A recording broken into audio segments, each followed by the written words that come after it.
সেদিন আমি আর আম্মু চাল বেটেছিলাম, যদিও অল্প চাল ছিল, বেশি চাল ছিল না, 1 কেজির মতো মেবি। তো চাল বাটার পর আম্মু বলতেছিল যে আমার অনেকদিন ধরে চাপটি খেতে ইচ্ছে করতেছিল। তো আম্মু নারকেল দিয়ে একটু চাপটি বানিয়েছিল। তো আমরা কেউ একটা লাইক করি নাই দেখে আম্মু বললো যে যা একটু ছিল ওটুক দিয়ে তোদেরকে একটু সেমাই রান্না করে দিই। তো যে ভাবা সেই কাজ। তো আম্মু যখন সেমাইয়ের যে শেপ গুলা দিচ্ছিল, এগুলাকে কি বলে জানো? তো আমি আমি আর আমার মেয়ে হাসতেছিলাম যে আম্মু এটা গলে যাবে, এটা থাকবে না। তা আম্মু বললো যে না, গলবে না। আর এটা নিয়ে ব্যাটিং হইতেছিল আর আমরা অনেক বেশি হাসতেছিলাম।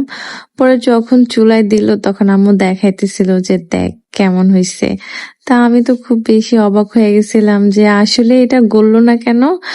তখন বললো যে আমি অনেক আগে থেকে এগুলো বানাইছি, খাইছি, তো এটা কিভাবে গলবো আমি জানি। তা আমি বললাম যে এটা এত নরম, এটা গললো না কেন, এসব বলে আমরা একটু মজা করতেছিলাম।